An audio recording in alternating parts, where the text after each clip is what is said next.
I think the first game beating Copenhagen, I knew how important that was before, but then I really felt it after.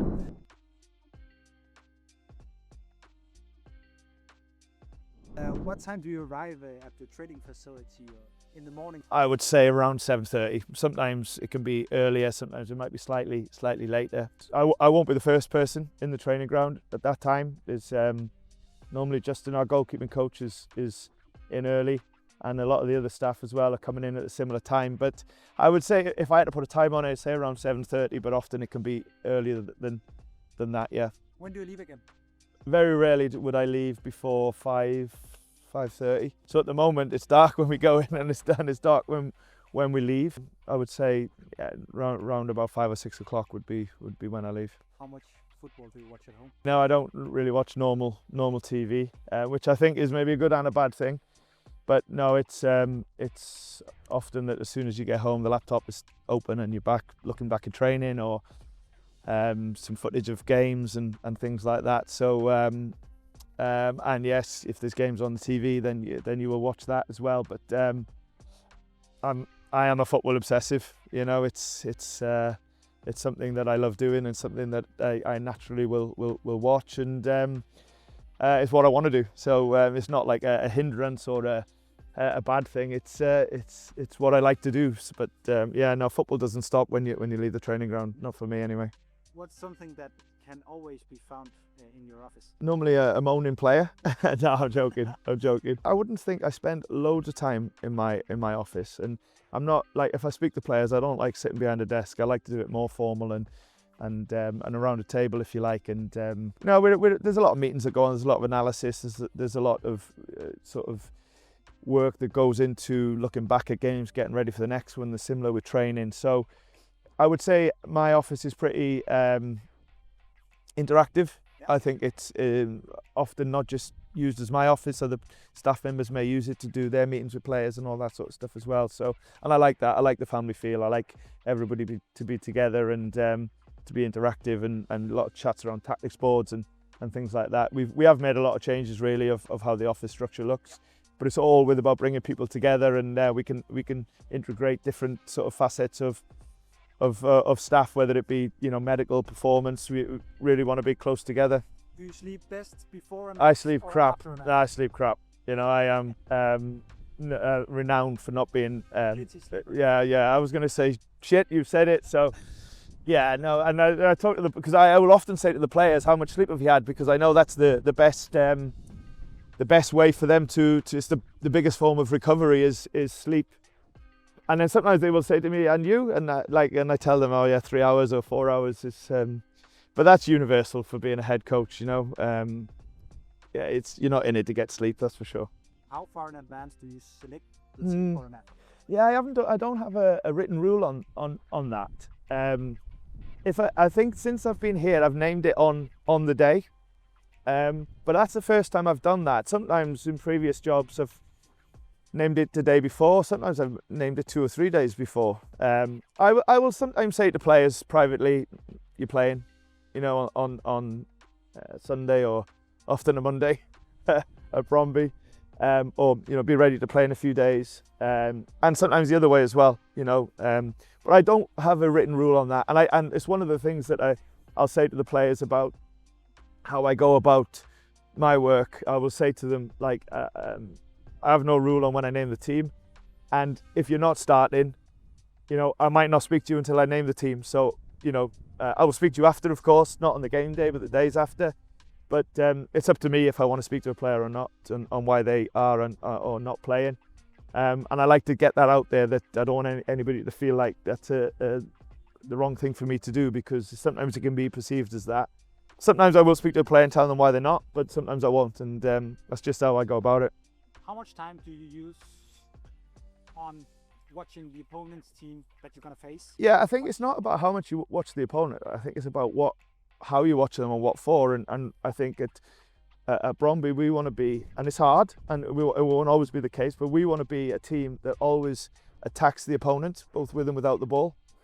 So when you're looking at an opponent, you're looking about how can we be the best that we want to be.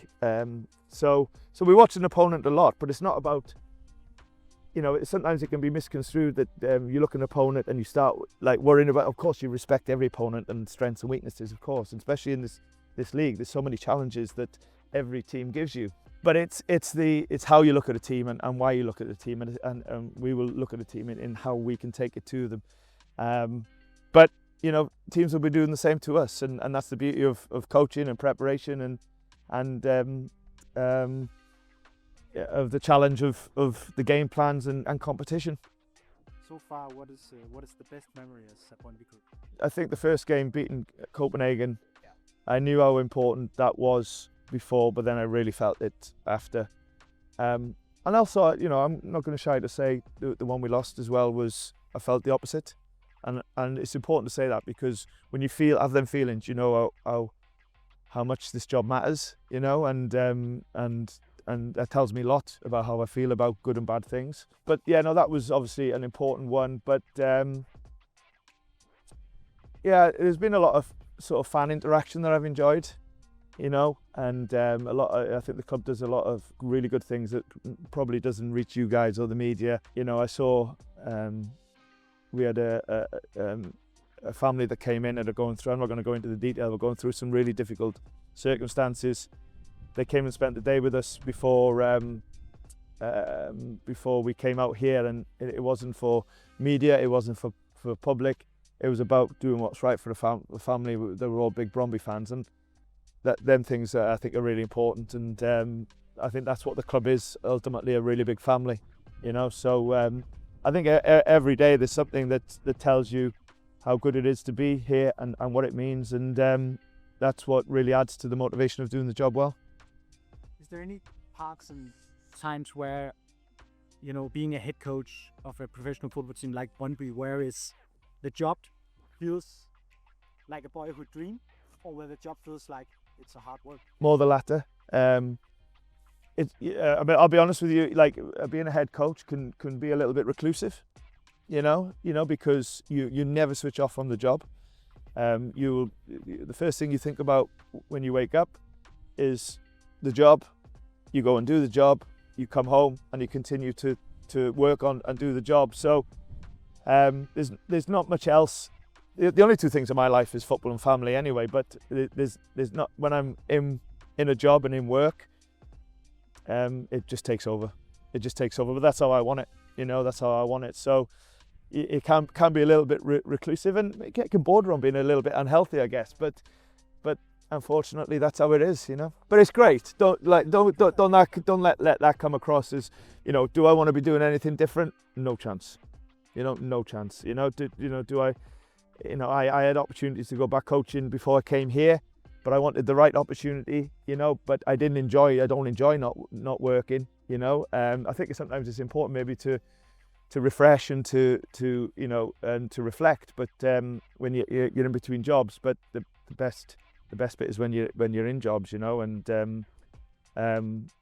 when you're in it, you've got to be all in. Otherwise, you won't be the best version of yourselves, and ultimately the team will not be its best version, and that's just how it is. So how conscious are you as a head coach actually of that you're being watched? And also, I have to say my family think that people don't see the real me, like a bit of a joker and a bit of a mess about a lot, and probably in and around the training ground, people probably think that they see a different version of me than what they do publicly. I'm not bothered about.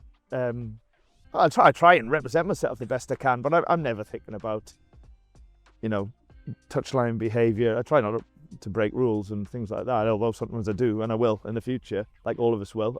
But I think it's important, of course, to try and be a good role model and try and set good standards. But I just want to be me, I just want to be me, because that's ultimately how you have no regrets, and you you give yourself the best chance of succeeding. And I'm over, if I'm being honest, I'm well over thinking about what other people think about me. I just try and concentrate on what I do, and like I said, whoever I work for, Bromby at the moment, a real honour doing the best job possible and standing up for it.